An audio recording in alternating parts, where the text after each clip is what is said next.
वो साधु डॉक्टर साहब, महाकारुणिक बुद्ध को सादर नमन, परम पूज्य बाबा साहब डॉक्टर अम्बेडकर को सादर नमन, हम सबको धम्म का व्यवहारिक प्रशिक्षण देने वाले परम श्रद्धेय भंते डॉक्टर कुणाशील राव जी को सादर वंदामी,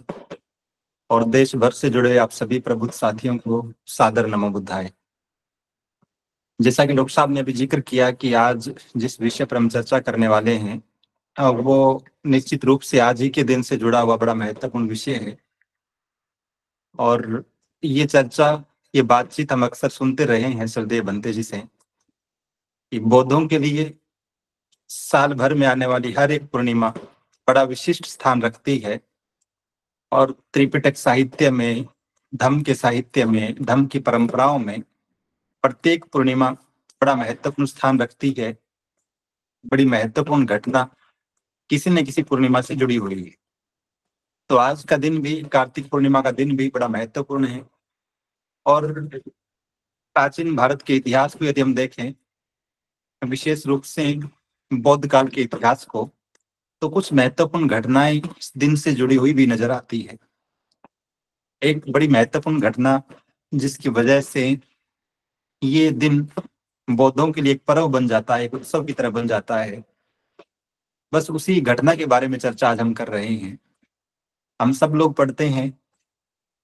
कि 35 वर्ष की आयु में जब सिद्धार्थ को संबोधि प्राप्त हुई, वो सम्यक संबुद्ध बने,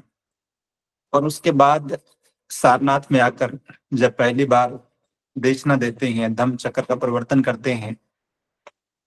तो सामने 5 भिक्षु बैठे हुए थे जिन्हें हम पंचवर्गीय भिक्षु कहते हैं। और उन 5 लोगों ने भी, जिन्होंने सबसे पहले सुना तथागत के पहली देशना को, सबसे पहले जो सर्वाधिक प्रभावित होने वाले भिक्षु थे उनका नाम कौंडिन्य था। और तथागत ने जैसे जैसे कहा, जिस जिस रूप में कहा, कौंडिन्य ने सारी की सारी बात को, तथागत की संपूर्ण देशना को उसी रूप में स्वीकार किया।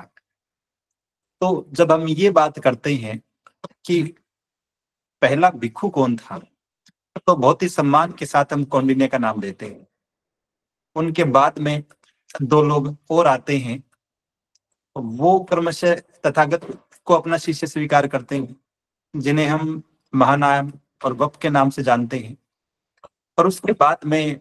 2 लोग और बच गए थे, जिन्हें हम भद्दी और रसजी के नाम से जानते हैं। तो ये पंचवर्गीय भिक्षु पहली बार तथागत की देशना सुनते हैं, उनकी बातों से प्रभावित होते हैं और परिव्राजक बनकर उनके साथ रहना स्वीकार करते हैं। बाबा साहब डॉक्टर अम्बेडकर द्वारा लिखे गए बुद्ध और उनका धम्म ग्रंथ में आगे हम पढ़ते हैं कि यश नाम का एक कुलीन परिवार का लड़का, जो भोग विलासों से बड़ा दुखी होकर गृह त्याग कर देता है, वो जब तथागत के संपर्क में आता है तो वो भी तथागत के शरणागत हो जाता है, उन्हें अपना शास्त्रा स्वीकार कर लेता है। तो इस तरह से एक और भिक्षु बढ़ जाता है। फिर हम पढ़ते हैं कि जब यश के पिता उसे खोजते खोजते और तथागत के पास पहुंचते हैं, और पता लगता है कि मेरा सुपुत्र यश तो तथागत के यहाँ भिक्षु बनकर रह रहा है, तो वो दोनों को इनवाइट करते हैं अपने घर पर भोजन के लिए। और जब तथागत यश के साथ अपने माता पिता के घर पधारते हैं, तो वहीं से यश के साथ रहने वाले उसके 4 घनिष्ठ मित्र, जिनके नाम विमल, सुबाहु, पुण्यजीत और ग्वापति थे, और वो चारों भी यश के साथ ही पबजित होने का निश्चय कर लेते हैं। तो ये चारों जब निश्चय करते हैं, तो यश की मित्र मंडली में 50 और युवक थे, नौजवान थे, और वो भी ये निश्चय करते हैं कि यश ने, जो इतने प्रतिष्ठित परिवार का सदस्य था, जब उसने किसी राह को चुना है, तो निश्चित रूप से ये कोई छोटी बात नहीं है, निश्चित रूप से ये बहुत ही श्रेष्ठ मार्ग होगा, मुक्ति का मार्ग होगा। तो वो 50 के 50 दोस्त भी यश के साथ, उसके चारों दोस्तों के साथ पबजित होकर भिक्षु बनना स्वीकार कर लेते हैं। तो इस तरह से 5 शुरुआती पंचवर्गीय भिक्षु, यश और उसके 4 दोस्त, 5 ये 10, और 50 यश के दोस्त, कुल 60 सदस्य हो जाते हैं भिक्षु संघ में। और यदि हम तथागत को भी शामिल कर लें तो कुल 61 सदस्य हो जाते हैं। अब समय के साथ साथ जब ये हुआ कि तथागत अपने भिक्षुओं को, इस भिक्षु संघ को तो नियमित रूप से प्रशिक्षण दे रहे थे, देशनाओं के माध्यम से इनके ज्ञान में वृद्धि कर रहे थे। लेकिन जब तथागत को लगा कि जिस काम को मैं अकेला कर रहा हूं, यदि इसी काम को सब लोग मिलकर करें तो हम जन कल्याण के, मानव कल्याण के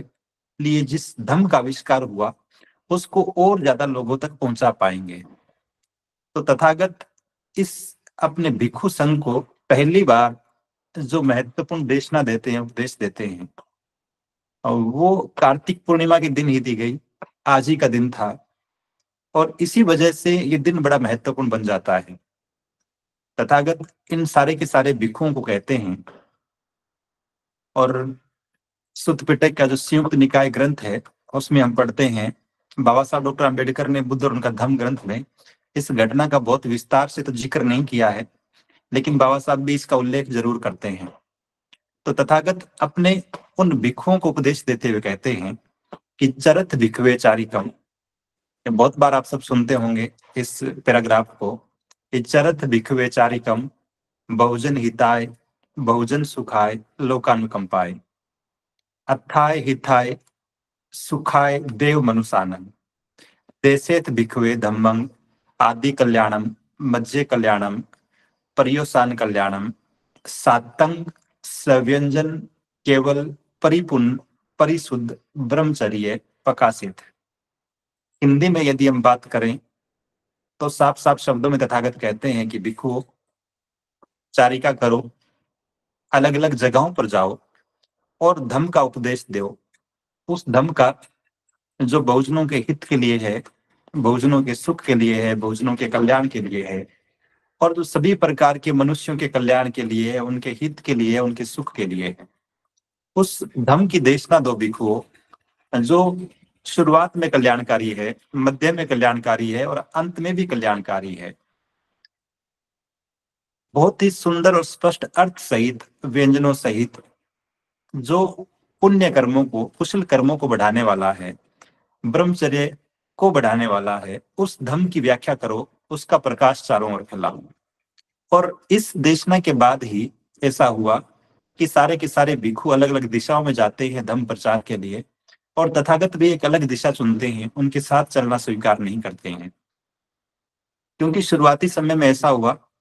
कि जो शुरुआती भिक्षु थे वो तथागत के पास उपासकों को लेकर आते थे पबज्जा के लिए या फिर दीक्षा के लिए। और यहाँ एक तथ्यात्मक जानकारी ये भी मैं आपसे साझा करूं, एक दिन मुझे याद नहीं आ रहा, किसी साथी ने पूछा भी था कि हम बात करते हैं कि जो प्रथम भिक्षु बने थे वो पंचवर्गीय भिक्षु थे, लेकिन तथागत का पहला उपासक कौन था? तो तथागत के पहले उपासक के रूप में हम यश के पिता को रूप में देखते हैं। यश के पिता जब आते हैं अपने पुत्र को खोजते हुए, और तथागत उन्हें भी देशना देते हैं, और वो तथागत की बातों से बड़े प्रभावित होकर उन्हें भोजन के लिए आमंत्रित करते हैं। तो धम्म का जो पहला उपासक है वो यश के पिता थे, और पहली उपासिका के रूप में यश की मम्मी और उनकी जीवन संगिनी, तो ये दोनों महिलाएं एक साथ उपासिकाएं बनना स्वीकार करती है। तो शुरुआती दौर में जब भिक्षु लेकर आ रहे थे, यहीं पे तथागत भिक्षुओं को ये भी स्वीकृति देते हैं, सहमति देते हैं कि अब आप खुद भी, जो भी व्यक्ति प्रवज्जित होना चाहे, जिस किसी भी व्यक्ति को आप सामने या उपसंपदा के लिए उचित समझे, योग्य समझे, आप ये काम खुद भी कर सकते हैं। एक और सवाल कई बार साथी पूछते हैं, ये जो हम बुद्धम शरणम गच्छामि बोलते हैं, धम्मं शरणम गच्छामि और संगम शरणम गच्छामि बोलते हैं, इसकी शुरुआत कहाँ से हुई? तो इसकी शुरुआत भी यहीं से होती है। तथागत जब भिक्षुओं को अनुमति देते हैं, सहमति देते हैं, स्वीकृति देते हैं कि आप भी सामने या पबज्जा का जो अनुष्ठान है या फिर जो विधि है वो कर सकते हैं, तो जब भिक्षु पूछते हैं कि तथागत इसके लिए हमें क्या करना होगा, तब तथागत बताते हैं कि जो व्यक्ति पबज्जित होना चाहता है वो सबसे पहले अपने सिर के बाल मुंडवाए, अपनी दाढ़ी को कटवाए, फिर वो काशाय वस्त्र पहने, उसके बाद वंदना करें, नमन करें झुककर, और फिर 3 बार ये बोलेगा, बुद्धम शरणम गच्छामि, धम्मं शरणम गच्छामि और संघं शरणम गच्छामि। तो इसके बाद से ये परंपरा स्थापित हुई कि, और हजारों साल पहले उन 60 भिक्षुओं को स्वीकृति देते हुए तथागत ने जो नैतिक उपदेश दिया, जो मौखिक आदेश दिया, आज बहुत ही गर्व के साथ हम इस विषय पर बात कर पा रहे हैं कि हजारों सालों बाद भी दुनिया के अनेक देशों में तथागत द्वारा बताया गया वही सूत्र बार बार दोहराया जाता रहता है। जब भी कोई व्यक्ति धम्म की शरण में आता है, जब भी कोई व्यक्ति महाकारुणिक बुद्ध की शरण में आता है, वो भी उन्हीं वाक्यांशों का, उन्हीं वाक्यों का उच्चारण करता है जो हजारों साल पहले तथागत ने कहे थे। तो अपने आप में इस अद्भुत और महत्वपूर्ण घटना की वजह से कार्तिक पूर्णिमा निश्चित रूप से बहुत ही विशिष्ट बन गई। इसके बाद हम देखते हैं कि कश्यप बंधुओं की धम्म दीक्षा होती है और वो भी भिक्षु बनना स्वीकार करते हैं। और श्रद्धेय बंते जी ने एक बार बहुत ही विस्तार से कश्यप बंधुओं के पबज्जित होने पर देशना दी थी धम्म कारणों पर, वो वीडियो अब भी होगा, आप देख सकते हैं। तो वहां भी हम सुनते हैं, पढ़ते हैं कि तीनों भाइयों के पास 1000 शिष्य थे और वो 1000 के 1000 लोग जब महाकारुणिक बुद्ध की शरण में चले आते हैं तो भिक्षु संघ का आकार, अपने आप में आकार और प्रभाव दोनों ही निश्चित रूप से बहुत ही विशाल हो जाता है, बहुत ही बड़ा हो जाता है। और धम्म का प्रभाव भी, हम सारीपुत्र और मोदगल्याण को भी धम्म में आते हुए देखते हैं। और संयोग से ऐसा पढ़ते हैं हम कि कार्तिक पूर्णिमा के दिन ही सारीपुत्र का जन्म हुआ था और कार्तिक पूर्णिमा के दिन ही सारीपुत्र का परिनिर्वाण भी हुआ था। और सारीपुत्र भी अपने आप में बौद्ध साहित्य में बड़े महत्वपूर्ण पात्र हैं। उनके बारे में कहा जाता है कि शेर की तरह गर्जना करते हुए वो देशना देते थे। तो एक महत्वपूर्ण अवसर या घटना ये भी जुड़ी हुई है। दूसरा, ये भी कहा जाता है कि सम्राट अशोक का परिनिर्वाण भी कार्तिक पूर्णिमा के दिन हुआ था। तो उस वजह से भी इस दिन का महत्व है। आधुनिक संदर्भों में यदि हम देखें तो 1931 में हम लोग पढ़ते हैं कि श्रीलंका से आए हुए जो अनागरिक धर्मपाल थे, वो तक्षशिला से महाकारुणिक बुद्ध के जो अस्थि अवशेष थे उनको लेकर सारनाथ जाते हैं और मूल गंधकुटी विहार में स्थापित करते हैं। तो एक लंबी परंपरा है धम्म में, बौद्ध साहित्य में कार्तिक पूर्णिमा से जुड़ी हुई, इस दिन के महत्व से जुड़ी हुई। एक ऐतिहासिक संदर्भ में तो बात ये हुई, घटना ये हुई। अब चूंकि अक्सर जिस तरह से हम बात करते हैं, ये सिर्फ इतिहास का गान नहीं करना है, उन घटनाओं से प्रेरणा लेकर, जैसे बाबा साहब डॉक्टर अम्बेडकर बार बार कहते हैं,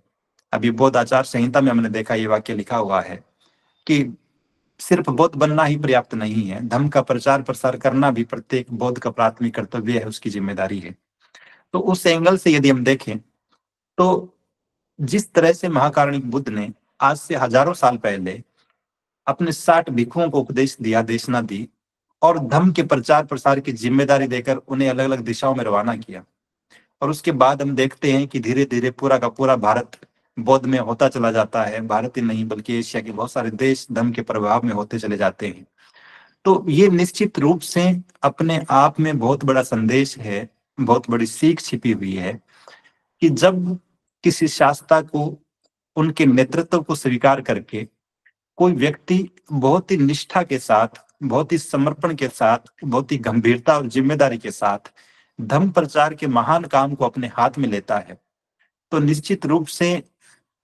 उस देश में क्रांति घटित होती है। वो वैचारिक क्रांति हो, धार्मिक क्रांति हो कि सांस्कृतिक क्रांति हो, लेकिन बदलाव निश्चित रूप से घटित होते हैं। और ये घटना कार्तिक पूर्णिमा के दिन जो हजारों साल पहले घटित हुई, ये इस बात का ज्वलंत उदाहरण है। आधुनिक संदर्भों में यदि हम देखें, धम्मभूमि के आंदोलन को देखें, परम श्रद्धेय बनते डॉक्टर करुणाशील राव जी को देखें, उनके कार्य को देखें, धम्मभूमि आंदोलन के विस्तार को देखें, तब भी ये बात ठीक ढंग से समझ में आती है कि जब भी कोई व्यक्ति, और श्रद्धेय बनते जी की कोटेशन है ये कि मुट्ठी भर दृढ़ संकल्पित लोग इतिहास का रुख बदल कर रख सकते हैं। तो जब कोई दृढ़ संकल्पित होकर किसी काम को, किसी लक्ष्य को सर्वोच्च प्राथमिकता देकर बहुत ही एकाग्रता और ईमानदारी के साथ करने के लिए लग जाता है तो निश्चित रूप से बदलाव घटित होते हैं। तो हम सब लोग जो अपने आप को बाबा साहब डॉक्टर अम्बेडकर का सच्चा अनुयायी मानते हैं, अपने आप को बौद्ध कहते हुए गर्व महसूस करते हैं, हमारी भी जिम्मेदारी बन जाती है कि हम खुद या फिर समाज में से हम ऐसे जिम्मेदार लोगों को छांटें, ऐसे जिम्मेदार लोगों को आइडेंटिफाई करें, उन्हें सहारा दें, उन्हें सहयोग दें कि वे भी बहुत ही एकाग्रता के साथ धम्म प्रचार के काम को कर सके। और हम बार बार इस समस्या से जूझते रहे हैं कि हमारे पास पूर्णकालिक धर्म प्रचारक नहीं है। और एक और चीज, महत्वपूर्ण चीज जिसको रेखांकित कर दिया जाना चाहिए, मुझे लगता है इस अवसर पर, आज के शुभ अवसर पर, मंगल अवसर पर, तो वो ये है कि अभी अबोध आचार संहिता में जब श्रद्धेय बनते जी पिछले कुछ सालों से ये बात करने लगे हैं कि भिक्षुओं को संखार नहीं करवाने चाहिए, और अभी नोएडा के कार्यक्रम में हमने सुना श्रद्धेय बनते जी ने फिर स्पष्ट शब्दों में कहा कि कर्म कांडों से भिक्षुओं को बाहर निकल जाना चाहिए। तो ये बात भी कहीं ना कहीं हजारों साल पहले के महाकारुणिक बुद्ध की बात से ही जुड़ती है कि तथागत ने भिक्षुओं को जब पहली बार धम्म देशना की स्वीकृति दी, उन्हें धम्म के प्रचार के लिए रवाना किया, तो उन्हें ये कहकर नहीं भेजा कि आपको संहार करवाने हैं। तो वो समय के साथ साथ परंपराएं बनती गई, बिगड़ती गई, लेकिन तथागत अपने एक मात्र प्राथमिक उद्देश्य के साथ कि जाओ भिक्षुओं धम्म का प्रचार करो, तो धम्म प्रचार के लिए भेज रहे थे। आज श्रद्धेय बनते जी के कुशल नेतृत्व में धम्मभूमि ने जो आचार संहिता तैयार की है, तो वो भी भिक्षुओं और भिक्षुणियों से यही अपेक्षा करती है, एक तरह से उनसे भी यही निवेदन करती है कि आपका प्राथमिक काम भी धम्म प्रचार का काम है। आप धम्म प्रचारक की भूमिका में आइए। पुरोहितगिरी करना या कर्म कांड करवाना ये आपका दायित्व नहीं है, ये आपकी जिम्मेदारी नहीं है। तो हम सबकी नैतिक जिम्मेदारी हो जाती है कि हम सब लोग मिलकर अपने समाज में से, अपने बीच में से, पहली बात जो लोग धम्म प्रचार के लिए अच्छा काम कर रहे हैं उनका सहारा बने, उनको सहयोग दें और उनके काम को आगे बढ़ाने में हम भी सहायक बने, उन्हें हौसला देने का काम करें। और दूसरा, अगर कोई संभावित नए प्रचारक हमारे इर्द गिर्द नजर आते हैं या फिर हम खुद अगर इस स्थान पर खुद को रख सकते हैं, तो हमें खुद भी उस भूमिका में आ जाना चाहिए। क्योंकि जब जब कोई समर्पित कार्यकर्ता बनकर समाज में निकलता है, धर्म प्रचार के काम में निकलता है, और प्राचीन भारत के इतिहास से नहीं, मध्यकालीन भारत के इतिहास से भी नहीं, हम वर्तमान संदर्भों में सन 1900 के बाद की भी यदि बात करें, तब भी 4-5 उदाहरण हमारे सामने हैं कि एक वन मैन आर्मी की तरह कोई एक व्यक्ति निकलता है और सैकड़ों सालों से चलती आ रही परंपराएं चरमराने लगती है, वो टूटने लगती है। तो किसी भी क्षेत्र विशेष से, किसी भी राज्य से, किसी भी जिले से, किसी भी देश से जब कोई एक व्यक्ति भी निकल आता है दृढ़ संकल्पित होकर, तब भी वो अपने आप में बहुत बड़ी क्रांति का वाहक बन जाता है। तो हमें भी महाकारुणिक बुद्ध के उस महान सूत्र से प्रेरणा लेकर जो उन्होंने 60 भिक्षुओं को कही बात, हमें भी उसी दिशा में काम करना चाहिए। क्योंकि महाकारुणिक बुद्ध ये जिम्मेदारी भिक्षुओं को सौंप रहे थे कि धम्म का प्रचार करिए, लेकिन बाबा साहब डॉक्टर आम्बेडकर ने इस बात का और विस्तार करते हुए ग्रस्त लोगों को भी ये जिम्मेदारी दी कि आप भी धम्म का प्रचार करें, क्योंकि देश में भिक्षुओं या भिक्षुणियों की संख्या पर्याप्त नहीं है। तो ऐसे में हम सबकी भी ये जिम्मेदारी बन जाती है कि हम भी इस मुहिम का हिस्सा बने, धम्म प्रचार को गति देने का काम करें। तो आज के विषय में कार्तिक पूर्णिमा का बौद्धों के लिए महत्व क्या है, उस संदर्भ में तो बस इतनी सी बात थी। बहुत संक्षेप में कहूं तो बस इतना सा कि इसी दिन महाकारुणिक बुद्ध ने उन 60 भिक्षुओं को पहली बार उपदेश दिया चारिका करने का, धम्म की देशना देने का, और यहीं से जिस धम्म चक्र प्रवर्तन की शुरुआत तथागत ने की, उसका विस्तार पूरे देश में धीरे धीरे होने लगा। तो अपने आप में बड़ी ऐतिहासिक और अद्भुत घटना थी, जिसने आने वाले समय में पूरे भारत को बौद्धमय बनाने की मार्ग प्रशस्त किया। एक छोटी सी बात और साझा करूं, अभी जब कार्तिक अमावस्या के दिन देश भर में ये बहस छिड़ी हुई थी कि ये दीपदान उत्सव है कि दीपावली है, और बहुत सारे लोग खुद तर्क ये भी दे रहे थे कि थाईलैंड में भी फेस्टिवल ऑफ लाइट होता है इस दिन। तो उन सब की जानकारी के लिए मैं बता रहा हूँ कि थाईलैंड में आज के दिन, कार्तिक पूर्णिमा के दिन, फेस्टिवल ऑफ लाइट मनाया जा रहा है, सेलिब्रेट किया जा रहा है। तो वहां पर भी कार्तिक अमावस्या नहीं, कार्तिक पूर्णिमा को ही धम्म का एक अभिन्न अंग माना जा रहा है और उसे एक उत्सव के रूप में मनाया जा रहा है। तो बिना किसी खोजबीन के, बिना किसी रिसर्च के हम जब अनावश्यक बातें करते हैं, बेवजह की बातों को तूल देने लगते हैं, ऐसी बातों से बचते हुए, और बाबा साहब डॉक्टर अम्बेडकर की बात को यदि हम माने ठीक ढंग से, तो बाबा साहब तो उस बात का समर्थन करते थे, बार बार कहते रहे कि जो तर्क नहीं करता वो मूर्ख है। तो ऐसे में जब भी हम कुछ सुनते हैं,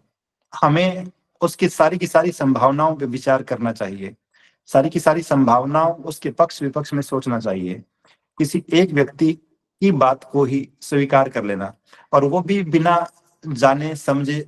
बिना तर्क-वितर्क, बिना विवेक के। ये गलतफ़हमी का शिकार हमें बना देता है और हमारे मन में गलत धारणाओं को जन्म देता है। तो आज के विषय में तो मैं अपनी बात को यहीं विराम दे रहा हूँ। एक छोटी-सी सूचना साझा करते हुए मैं अपनी बात को खत्म करूँगा। अभी जब 10 नवंबर को बोध आचार संहिता का विमोचन हुआ है और आप सब तक आचार संहिता पहुँची है श्रद्धेय बंते जी के कुशल नेतृत्व में। जोधपुर राजस्थान से हमारी धम्मभूमि की टीम एक बहुत ही प्रबुद्ध और प्रतिबद्ध श्रद्धावान उपासक धम्मभूमि के हैं, आदरणीय भरत जी बोध साहब। अभी कुछ दिन पहले उनकी माताजी का परिनिर्वाण हुआ था। तो आज उन्होंने अपनी माताजी के परिनिर्वाण के अवसर पर एक छोटी-सी सभा अपने घर पे आयोजित की थी, और उस सभा में अपनी माताजी की अस्थियों पर उन्होंने बोधि वृक्ष लगाया है। अपनी माताजी को समर्पित करते हुए घर के एक हिस्से को लाइब्रेरी और मेडिटेशन सेंटर के रूप में विकसित करने का संकल्प भी लिया है। और साथ ही 6 अक्टूबर को श्रद्धेय बंते राहुल जी का कार्यक्रम हुआ था जोधपुर में, और उसी कार्यक्रम में श्रद्धेय बंते जी के एक आह्वान पर कि जोधपुर में भी एक धम्मा का सेंटर होना चाहिए, तो तब से जोधपुर की टीम भी लगातार काम कर रही है वहाँ जमीन देखने के लिए कि यहाँ धम्मभूमि का एक राष्ट्रीय स्तर का प्रशिक्षण केंद्र निर्मित हो सके। तो उस दिन भी जब श्रद्धेय बंते जी का कार्यक्रम हुआ था, बहुत सारे उपासक उपासिकाओं ने मंच पर आकर दान राशि की घोषणा की थी। और आज आदरणीय भरत जी बोध साहब ने भी अपनी माता जी तुलसी जी की स्मृति में उस बौद्ध विहार के निर्माण के लिए 51,000 रुपए की दान राशि की घोषणा की है। तो मैं धम्मभूमि की पूरी टीम की तरफ से, पूरे धम्मभूमि परिवार की तरफ से आदरणीय भरत जी बोध साहब को बहुत बहुत साधुवाद कहता हूँ, उनकी माता जी को सादर नमन करते हुए। और इस बात के लिए तो उनके पूरे परिवार को साधुवाद कि श्रद्धेय बंते जी जिस बात विचार को पिछले कई वर्षों से कह रहे हैं, आचार संहिता में जो बात लिपिबद्ध हुई और रात हम उसके व्यवहारिक स्वरूप के बारे में चर्चा कर रहे थे, वो अब कहीं न कहीं लागू होता हुआ दिखाई भी दे रहा है समाज में। तो श्रद्धेय माता जी को सादर नमन और भरत जी बोध साहब के पूरे परिवार को बहुत-बहुत साधुवाद धम्मभूमि की तरफ से कि आप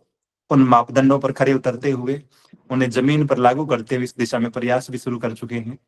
मैं अपनी बात को यहीं विराम देता हूँ। श्रद्धेय बंते जी को सादर वंदनामि। आप सभी ने बड़े ध्यानपूर्वक सुना। आप सभी को बहुत-बहुत साधुवाद। नमो बुद्धाय।